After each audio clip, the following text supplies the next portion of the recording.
She was recommended to the school by a woman whose kindness exceeded proper limits. Despite knowing that Miss LaRue had eloped from a convent with a young officer and had subsequently lived with multiple men in flagrant disregard of moral and religious obligations, this woman, recognizing Miss LaRue's desperate circumstances and believing in her professed penitence, took her into her own household and then recommended her to Madame Dupont, deeming the position suitable for a woman of her abilities. However, Mademoiselle possessed too much of a penchant for intrigue to remain without exciting adventures for long. During church services, where she was a regular attendee, her captivating presence caught the eye of a young man who happened to be visiting a nearby gentleman's estate. They had already met in secret on several occasions, and now he invited her to meet him that evening in a summer house located within the estate's gardens. He suggested that she bring some of her female companions, with Valerie being her favorite and consequently chosen as her companion for the evening. Youthful minds eagerly grasp at the promise of pleasure, unaware of the hidden dangers that lurk beneath the surface, only realizing their folly when it is too late to evade them. When Mademoiselle asked Valerie to accompany her, she portrayed the gentleman as a relative and spoke highly of the beauty of his gardens, the liveliness of his conversation, and his generous hospitality towards guests. Valerie, captivated by thoughts of the enjoyment she would experience during this visit, failed to consider the imprudence of going without her governess's knowledge or the perils associated with visiting the home of a fashionable and frivolous young man. Madame Dupont had gone out for the evening, and the other ladies had retired to rest, when Valerie and the teacher sneaked out through the back gate. As they crossed the field, Montreville approached them, as mentioned in the first chapter. Valerie was disappointed in the enjoyment she had anticipated from this visit. The casualness of the men and the freedom of their conversation repulsed her. She was amazed at the liberties Mademoiselle allowed them to take. She became pensive and uneasy, and sincerely wished she was back home in her own room. Perhaps one reason for that wish might be her earnest desire to read the contents of the letter that Montreville had given her. Any reader who has even the slightest understanding of the world will easily imagine that the letter was filled with compliments about her beauty and vows of eternal love and loyalty. It would not be surprising for a heart that is receptive to every kind and noble feeling to be warmed by gratitude towards a man who professed to have such strong feelings for her. Nor is it unlikely that her thoughts might return to the pleasant appearance and military demeanour of Montreville. In matters of love, a young heart is never in more danger than when it is captivated by a handsome young soldier. A man with an unremarkable appearance will appear impressive when dressed in military attire. However, when physical beauty, refined manners, and a smooth way of paying compliments are combined with the red coat, stylish hat decoration, and military belt, oh, alas for the poor girl who gazes upon him, she is in grave danger. But if she listens to him with pleasure, it is all over for her, and from that moment onwards, she has no eyes or ears for any other person or thing. Now, my dear responsible woman, if a responsible woman should be willing to read these pages before trusting them to her daughter, I kindly ask you not to put on a serious expression, throw the book down in anger, and declare that it is enough to influence the minds of numerous girls in England. I sincerely assure you, my dear madam, that I only intend to mock those idealistic girls who foolishly believe that a military uniform and shiny shoulder decoration make a man truly refined. And if that supposedly refined man were to deliver a handful of eloquent speeches to them, they would consider themselves so infatuated as to view jumping out of a second-floor window, abandoning their friends, and relying solely on the honor of a man who may not even comprehend the true meaning of the word, and if he does, will be too much of a modern, refined man to practice it in their favor. Good heavens!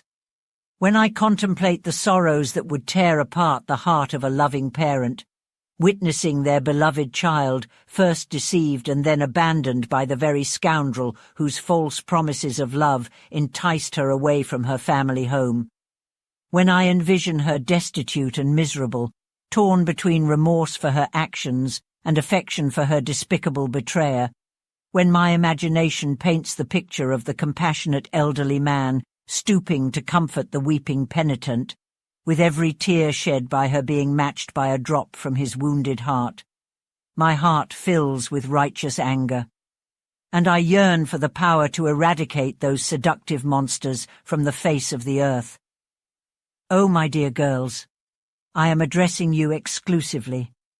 Please disregard any romantic notions unless they have received approval from your father.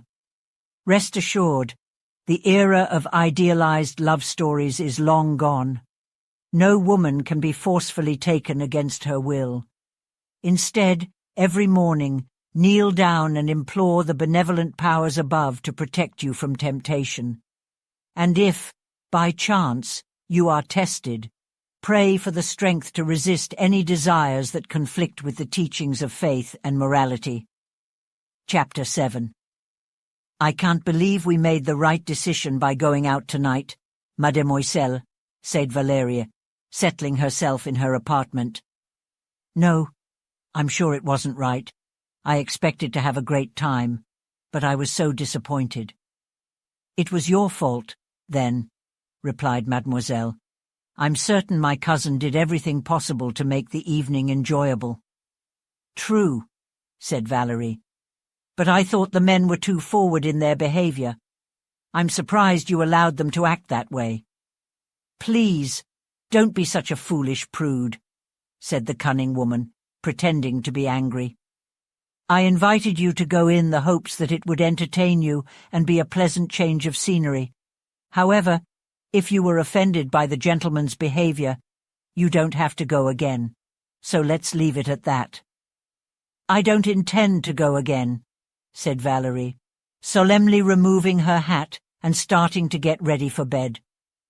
I'm sure if Madame Dupont knew we had been out tonight, she would be very angry, and it's likely she'll find out somehow. Well, miss, said Leroux, perhaps your great sense of propriety will lead you to tell her yourself, and to avoid the criticism you would receive if she found out accidentally, you can blame me. But I admit I deserve it.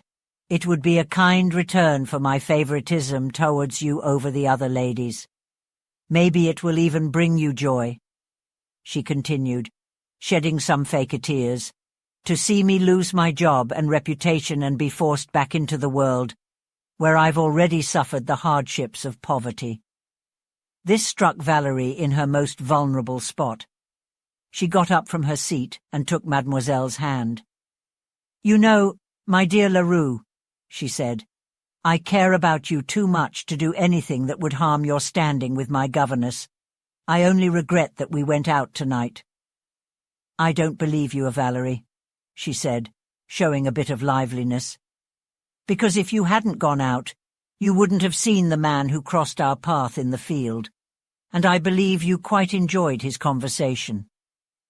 I had seen him once before, replied Valerie, and thought he was a charming man, and you know it's always nice to see someone you've spent pleasant hours with. But, she said, pausing and taking the letter out of her pocket, while a gentle blush coloured her neck and face, he gave me this letter. What should I do with it? Read it, of course, replied Mademoiselle. I'm afraid I shouldn't, said Valerie. My mother has always told me that I should never read a letter given to me by a young man without first giving it to her. Oh, my dear girl, the teacher said with a smile. Do you really want to be under someone's control for the rest of your life? Please, open the letter, read it, and decide for yourself. If you show it to your mother, you will be taken out of school and closely monitored, so you won't have a chance to see the attractive young officer again. "I wouldn't want to leave school yet," Valerie replied, "until I have improved my proficiency in Italian and music. But if you'd like, mademoiselle, you can take the letter back to Montreville and tell him that I wish him well. But it wouldn't be appropriate for me to engage in a secret correspondence with him." She placed the letter on the table and began to undress. "Well," said Leroux, "you're quite an unpredictable girl. Don't you have any curiosity to see what's inside? Personally, I couldn't let a letter addressed to me go unopened for so long, just as I couldn't perform miracles. He has neat handwriting," she continued, turning the letter to examine the address. "It's decent enough," Valerie said, pulling it closer to her. "He's a classy young guy," said Leroux casually, folding up her apron at the same time. "But I think he has smallpox." "Oh, you're completely mistaken," said Valerie eagerly. "He has remarkably clear skin and a fine complexion. His eyes, from what I could tell," said Leroux, "are grey and lack expression." "Not at all," replied Valerie. "They are the most expressive eyes I've ever seen." "Well, dear, whether they are grey or black doesn't matter. You've decided not to read his letter, so it's likely that you'll never see or hear from him again." Valerie picked up the letter, and Mademoiselle continued, "He's probably going to America, and if you ever hear anything about him, it might be that he's killed, and even if he loved you deeply, even if his last breath was spent praying for your happiness, it would mean nothing to you. You wouldn't feel anything for the man whose letters you won't open and whose sufferings you won't alleviate by letting him believe you'd remember him when he's away and pray for his safety." Valerie still held the letter in her hand. Her heart swelled at the end of Mademoiselle's speech, and a tear dropped onto the seal that closed it. "The seal isn't dry yet," she said, "and surely there can't be any harm." She hesitated. Leroux remained silent. "I might read it, mademoiselle, and return it afterward." "Of course," replied mademoiselle. "In any case, I've decided not to respond to it," Valerie continued as she opened the letter. "Let me take a moment to make a comment, and believe me, it pains me deeply to say this, but I am certain that once a woman has disregarded any sense of shame within herself, once she has lost sight of the foundation upon which her reputation, honor, and everything that should be cherished by a woman rests, she becomes hardened in her wrongdoing. She will stop at nothing to bring innocence and beauty down to her own shocking level. This stems from a truly wicked spirit of envy, which begrudges another person for possessing the respect and admiration that she can no longer hope to have." Mademoiselle observed Valerie, who was unaware of her true intentions, as she read the letter, with a malicious delight. She noticed that its contents stirred new emotions in Valerie's young heart. Mademoiselle nurtured her hopes, alleviated her fears, and by the time they bid each other good night, they had decided that Valerie would meet Montreville the following evening. Chapter 8. "I believe, my love," said Mrs. Temple, placing her hand on her husband's arm as they strolled together in the garden. "I believe next Wednesday is Valerie's birthday. Now I have devised a plan in my own mind to give her a delightful surprise, and if you have no objection, we will arrange for her to come home on that day." Temple squeezed his wife's hand to show his approval, and she continued, "You are aware of the small shelter at the end of the garden, which Valerie adores? I have the desire to embellish it whimsically and invite all her young friends to enjoy a selection of fruits, candies, and other treats that are appealing to young guests. And to make it even more enjoyable for Valerie, she shall be the hostess of the gathering, entertaining her visitors in this shelter. I know she will be thrilled, and to top it all off, they will have some music, and end with a dance." "A really great plan, indeed," said Temple, smiling. And do you really think I will turn a blind eye to your indulging the girl in this way? You will completely spoil her, Danielle. You really will. She is the only child we have, said Mrs. Temple, the whole tenderness of a mother adding liveliness to her beautiful face. But it was also sweetly tempered with the gentle affection and submissive duty of a wife. That as she paused, expecting her husband's response, he looked at her lovingly and found he couldn't refuse her request. "She is a good girl," said Temple. "She really is," replied the proud mother triumphantly. "A grateful, affectionate girl, and I'm sure she will never forget the duty she owes her parents." "If she does," said he, "she must forget the example set for her by the best of mothers."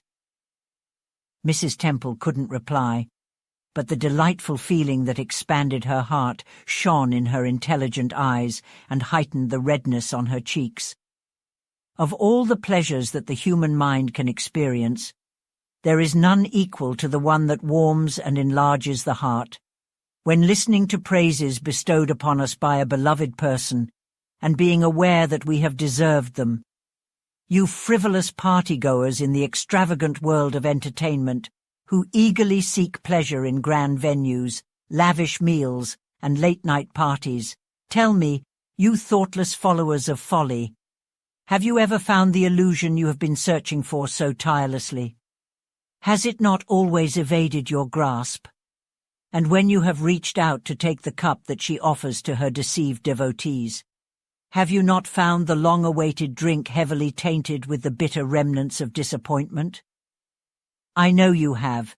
I see it in the pale face, sunken eyes, and expression of dissatisfaction, which always characterize the children of excess. Pleasure is a futile illusion. It entices you towards numerous foolish actions, mistakes, and I dare say immoralities, only to abandon you in regret for your thoughtless gullibility. Look, my dear friends, at that beautiful young woman over there, adorned in a plain white gown without any embellishments. Observe the gentleness of her expression, the modesty of her walk. Her companions are humility, respect for parents, love for spouse, hard work, and kindness. Her name is contentment. She holds in her hand the vessel of genuine happiness. And once you have become intimately acquainted with these companions of hers, indeed you must welcome them as your closest friends and most trusted advisers. Then, regardless of your circumstances in life, the mild-eyed young woman will immediately make her home with you. Is poverty your lot? She will lighten your burdens, preside over your simple table, and watch over your peaceful slumber. Is your position one of mediocrity? She will enhance every blessing you enjoy by reminding you of the gratitude you should feel towards that bountiful Providence who could have placed you in the most wretched condition, and, by teaching you to weigh your blessings against your merits, show you just how much more you receive than you have a right to expect. Do you possess wealth? What an endless source of happiness will she present to you? To aid the suffering, correct the wrong, in brief, to carry out all the benevolent acts of peace and mercy. Contentment, my dear friends, will dull even the blows of misfortune, rendering them unable to cause significant harm. She will reside in the humblest dwelling. She will accompany you even to a prison. Her parent is faith, her sisters, endurance and optimism. She will journey with you through life, smoothing the difficult paths and trampling down the thorns that everyone encounters as they travel onward to the predetermined destination. She will alleviate the pains of illness, stay with you even in the cold and gloomy moments of death, and, deceiving you with the smiles of her heavenly sister, Hope, guide you triumphantly towards a blissful eternity. I admit I have digressed peculiarly from my story, but what does it matter? If I have been fortunate enough to find the path to happiness, why should I be so stingy as to miss such a great opportunity to show others the way? The very foundation of true peace of mind is a kind desire to see everyone in the world as happy as oneself. And from the depths of my soul, I pity the selfish miser who, remembering the petty conflicts of anger, envy, and many other unpleasant things that mortal beings are prone to, would want to seek revenge for the offense that pride tells him he has suffered. As for me, I can confidently declare that there is not a single human being in the entire universe whose success I would not rejoice in and whose happiness I would not contribute to the best of my ability. May my wrongdoings not be remembered on the day of ultimate judgment, just as I forgive every offense or injury inflicted upon me by a fellow being. Merciful heavens! Who would trade the ecstasy of such a reflection for all the flashy superficiality that the world calls pleasure? But let us return. Contentment resided in Mrs. Temple's heart and radiated a delightful liveliness across her face as her husband led her in to present the plan she had devised for celebrating Valerie's birthday to Mr. Robinson. Chapter 9.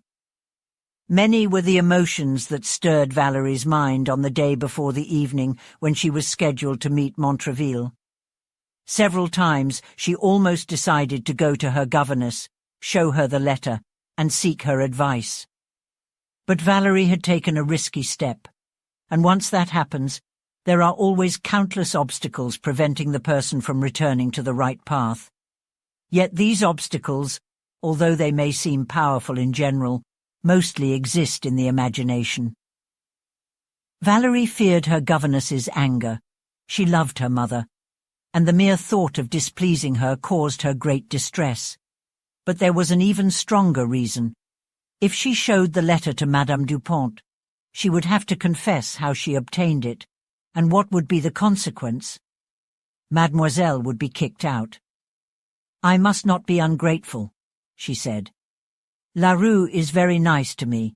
Besides, when I see Montraville, I can inform him of the inappropriateness of us continuing to see or communicate with each other, and ask him not to come to Chichester any more." However wise Valerie might be in these resolutions, she certainly did not take a proper approach to strengthen her commitment to them. Several times throughout the day, she allowed herself to reread the letter, and each time she read it, its contents sank deeper into her heart. As evening approached, she found herself frequently checking her watch. "I wish this foolish meeting was over," she said, as a way to appease her own heart. "I wish it was over, because once I have seen him and convinced him that my decision cannot be swayed, I will feel much more at ease." The appointed hour arrived. Valerie and Mademoiselle evaded watchful eyes, and Montraville, who had eagerly awaited their arrival, greeted them with ecstatic and boundless gratitude for their willingness to meet him. He had wisely brought Belcourt along to keep Mademoiselle entertained, while he enjoyed an uninterrupted conversation with Valerie. Belcourt was a man whose character could be summed up in a few words, and as he will play a prominent role in the following pages, I will now describe him. He had a respectable fortune and received a good education. He was indulgent, careless, and unpredictable, paying little attention to moral obligations and even less to religious ones. He was eager in his pursuit of pleasure and did not concern himself with the suffering he caused others, as long as his own extravagant desires were satisfied. He worshipped himself above all else, and he would have sacrificed the well-being and happiness of all humanity for his own sake. This was the kind of friend Montraville had. Can't we imagine that the reader might assume that someone who could associate with such a person must share the same sentiments, pursue the same goals, and be equally unworthy of trust? But Montraville was a different person, kind-hearted in his nature, progressive in his beliefs, and good-natured almost to a fault, yet eager and impulsive in the pursuit of a favorite goal. He didn't stop to consider the potential consequences of achieving his desires. If he had a friend who could have enlightened him on the cruelty of trying to win the heart of an innocent and naive girl, knowing full well that he couldn't marry her, and that his passion would only bring shame and misery to her, as well as eternal remorse to himself, his compassionate side would have urged him to abandon his pursuit. Unfortunately, Belcourt was not that friend. Instead, he encouraged Montreville's growing infatuation and, captivated by Mademoiselle's liveliness, resolved to employ every possible argument to convince her to accompany them on their planned voyage. He was confident that her example, combined with Montreville's persuasion, would persuade the young woman to go. When Valerie went to meet Montreville, she had hoped that her resolve wouldn't waver and that, aware of the impropriety of her secret connection with a stranger, she would never again repeat such indiscretion. But alas, poor Valerie didn't realize the treachery of her own heart. Otherwise she would have avoided putting her steadfastness to the test. Montreville was affectionate, articulate, passionate, and yet respectful. "Won't I see you one last time?" he asked, "before I depart from England? Can you not bless me with the assurance that, even when we are separated by a vast ocean, I will not be forgotten?" Valerie sighed. "Why that sigh, my dear Valerie? If I may indulge in the belief that concern for my safety or a desire for my well-being prompted this, how joyous it would make me. I will always wish you well, Montreville," she said, "but we must not see each other again. Oh, please do not say that, my beautiful girl. Consider that when I depart from my homeland, perhaps a few short weeks may bring an end to my existence. The perils of the sea, the dangers of war." "I cannot bear to hear any more," Valerie said in a trembling voice. "I must leave you. Promise that you will see me once more." "I dare not," she said. "Only for half an hour tomorrow evening. It is my final request. I will never trouble you again, Valerie." "I do not know what to say," cried Valerie, struggling to free her hands from his grasp. "Let me depart from you now." "And you will come tomorrow," said Montreville. "Perhaps I may," she replied. "Farewell, then. I will hold on to that hope until we meet again." He kissed her hand. She sighed a farewell and, grabbing hold of Mademoiselle's arm, swiftly entered the garden gate. Chapter 10. Montreville was the youngest son of a wealthy man, whose family was large and required him to ensure his sons pursued respectable careers that would allow them to gain recognition.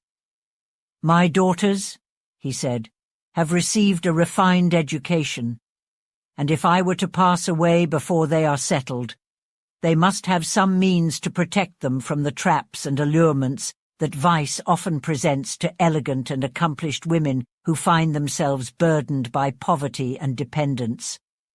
My sons, even with moderate incomes, can utilize their talents, make connections, and establish their fortunes based on their own merit, whether they enter the clergy, the legal profession, or take up farming." When Montreville decided to pursue a military career, his father bestowed upon him a commission and provided him with a generous sum of money for personal expenses. "Now, my boy, go," he said. "Chase after glory on the battlefield. I've given you everything I can possibly give. I definitely have connections to get you promoted. But trust me, I won't use them unless you prove yourself worthy. So, remember, your success in life solely depends on you. There's one thing I feel I must warn you about, the recklessness with which young men often jump into marriage, dragging many deserving women into poverty and hardship with their thoughtlessness. A soldier shouldn't even think about a wife until he reaches a rank that guarantees he won't bring helpless kids into a life of poverty and suffering.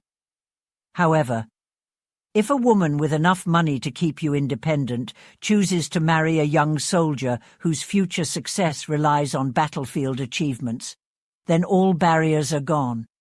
and I would be thrilled about a union that promises so much happiness. But listen, my son, if instead you rush into a hasty marriage with a girl who has little or no money, taking her away from a comfortable home and loving friends, subjecting her to the hardships of a limited income and a growing family, then I'll leave you to enjoy the consequences of your recklessness. I swear, neither my connections nor my wealth will ever work in your favor. I'm very serious, he continued, so make sure to remember this conversation and let it guide your future actions. Your happiness will always be important to me. And I want to warn you about a problem that has caused the downfall of many honest people. Believe me, the challenges and dangers of a long winter campaign are much easier to handle than the pain you would feel when you see the woman you love and your beloved children suffering from poverty and distress, knowing that it was your own foolishness and haste that caused their suffering. This conversation took place just a few hours before Montreville said goodbye to his father, so it had a deep impact on him. Therefore, when Belcourt accompanied him to meet Valerie, he asked him to find out what Miss Temple's expectations were regarding wealth from the French woman. Mademoiselle informed him that although Valerie's father had a comfortable income, it was unlikely that he would give his daughter more than $1,000. If Valerie didn't marry someone her father approved of, it was possible that he wouldn't give her any money at all. Furthermore, it seemed highly unlikely that Mr. Temple would agree to her marrying a young man who was about to go off to war. Therefore, Montreville concluded that it was impossible for him to marry Valerie Temple. At that moment, he didn't give himself time to think about why he would continue the relationship he had started with her. Chapter 11. Nearly a week had passed, and Valerie kept meeting Montreville every evening, fully intending each time that it would be their final encounter. But alas, whenever Montreville pleaded passionately for another meeting before parting, Valerie's deceitful heart betrayed her. Forgetful of her own determination, it convincingly advocated for the enemy's cause, leaving Valerie unable to resist. Another and another meeting followed, and Montreville made the most of each opportunity, impressing Valerie so much that she eventually admitted that the thought of never seeing him again was extremely painful to her. "Then we will never be apart," he declared. "Ah, Montreville," replied Valerie, forcing a smile. "How can we avoid it? My parents would never agree to our union, and even if they did, how could I bear to be separated from my kind, beloved mother?" "So you love your parents more than you love me, Valerie?"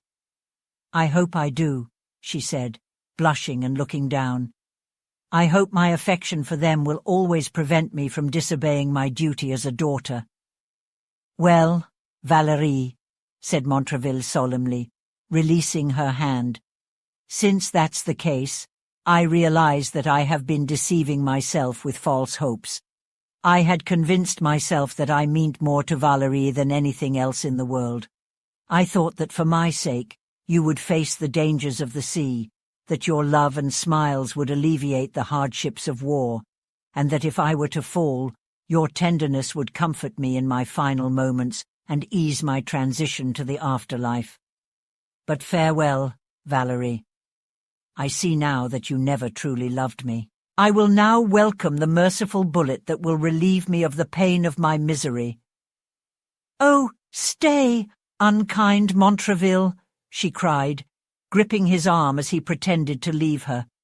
"Stay, and to ease your fears, I hereby declare that if it weren't for the fear of causing anguish to my wonderful parents and repaying their kindness with ingratitude, I would follow you through every peril, and by striving to make you happy, secure my own happiness as well. But I can't break my mother's heart, Montreville. I must not bring my doting grandfather's grey hairs with sorrow to the grave, or make my beloved father perhaps curse the hour that gave me birth. She covered her face with her hands and burst into tears. "All these distressing scenes, my dear Valerie," cried Montraville, "are just the illusions of a disturbed imagination. Your parents might be upset at first, but when they hear from your own hand that you are with a man of honor, and that it is to ensure your happiness by marrying him, which you feared they would never agree to, that you left their care, they will, I assure you, forgive a mistake caused by love alone, and when we return from America, welcome you with open arms and tears of joy."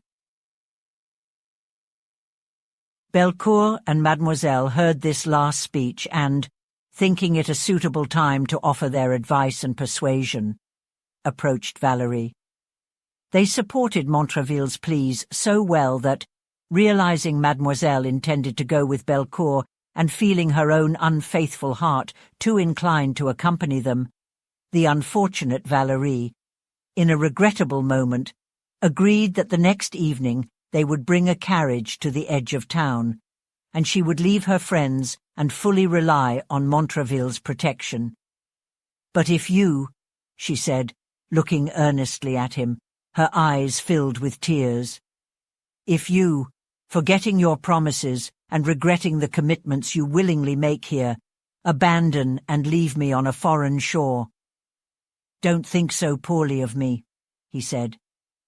"The moment we reach our destination, our love will be sanctified by marriage, and if I ever forget your kindness, I hope heaven forgets me," Montraville said. "Oh," said Valerie, leaning on Mademoiselle's arm as they walked through the garden together, "I have forgotten everything I should have remembered when I agreed to this planned escape." "You are an unpredictable girl," said Mademoiselle. "You can't make up your mind for more than 2 minutes. Just a moment ago, you said that Montraville's happiness was the most important thing to you in the world, and now I suppose you regret agreeing to go abroad with him to ensure that happiness." "Indeed, I do regret it," replied Valerie, wholeheartedly, "but while I know it's wrong, I am compelled by my desires to proceed towards destruction." "Destruction? Nonsense," said Mademoiselle. "Am I not going with you? And do I feel any of these doubts?" "You are not abandoning a loving father and mother," said Valerie. "But I am risking my precious reputation," replied Mademoiselle, with a self-satisfied air. "True," replied Valerie, "but you don't feel what I feel." With that, she bid Mademoiselle good night. However, sleep eluded her, and her pillow was wet with tears of sorrow. Chapter 12. When Valerie left her restless bed, her tired eyes and pale cheek revealed to Madame Dupont the little rest she had experienced. "My dear child," said the caring teacher, "what is the reason for the tiredness so obvious in your body? Are you not feeling well?" "Yes, my dear madam, I feel fine," replied Valerie, trying to smile, "but I don't know why. I couldn't sleep last night, and I feel down this morning." "Come on, cheer up, my love," said the teacher. "I think I have brought a tonic to revive them. I just received a letter from your mother, and here's one for you." Valerie quickly took the letter. It said, "Since tomorrow is the anniversary of the day that happily gave my beloved daughter to the anxious wishes of a mother's heart, I asked your teacher to let you come home and spend it with us.